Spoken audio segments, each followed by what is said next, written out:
বিমানবন্দরে পাখি দমনে গুলি থাকলে পিস্তল নেই, আবার পিস্তল থাকলে নেই শুটার, ফলে যে কোনো সময় দুর্ঘটনার ঝুঁকি নিয়ে চলছে বিমান চলাচল। এবার এ থেকে বের হতে উচ্চ পর্যায়ের কমিটি করেছে সরকার, যার নেতৃত্বে থাকবেন খোদ বিমানমন্ত্রী।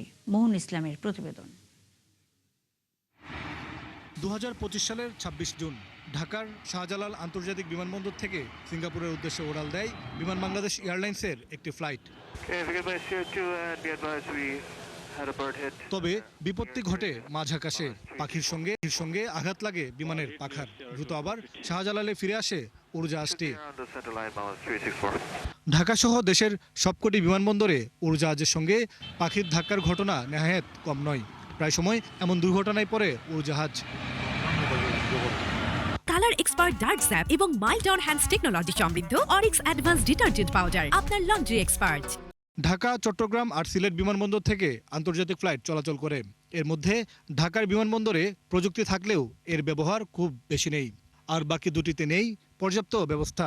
এই সিস্টেমটা বর্তমানে আমাদের পার্শিয়ালি সার্ভিসেবল, তার মানে এটার কয়েকটা কম্পোনেন্ট আছে। এটার ফার্স্ট একটা কম্পোনেন্ট আছে ম্যানুয়াল এবং আপনার হচ্ছে অটোমেটিক যে কম্পোনেন্টটা আছে লাইক গ্যাস ক্যানন, মানে কিছুক্ষণ পরপর এটা একটা সাউন্ড তৈরি করে। তারপর আবার আরেকটা আছে হচ্ছে অ্যাকাউস্টিক, যেটা আপনার বিভিন্ন ধরনের পাখির শব্দ তৈরি করে তাড়ানোর জন্য। আর যেটা গ্যাস ক্যানন বললাম, অনেকক্ষণ পরপর একটা জোরে একটা শব্দ হয়, যেটা পাখি বা পশু পাখিগুলি ভয় পায় আর কি। যশোর, সৈয়দপুর, বরিশাল, কক্সবাজার থেকে চলাচল করে অভ্যন্তরীণ রুটের বিমান। এসবের কয়েকটিতে পিস্তল থাকলে গুলি নেই, গুলি থাকলে বার্ড শুটার নেই। এমন অবস্থায় বিমান চলাচল করছে। বার্ড স্ট্রাইক নিয়ে গবেষণা করিয়েছে বেবিচক, যেখানে স্বল্প, মধ্যম ও দীর্ঘমেয়াদী পরিকল্পনা সুপারিশ করা হয়েছে। তা বাস্তবায়নে গঠন করা হয়েছে একটি কমিটি। মাননীয় মন্ত্রী মহোদয়ের সভাপতিত্বে একটা কমিটি করা হয়েছে।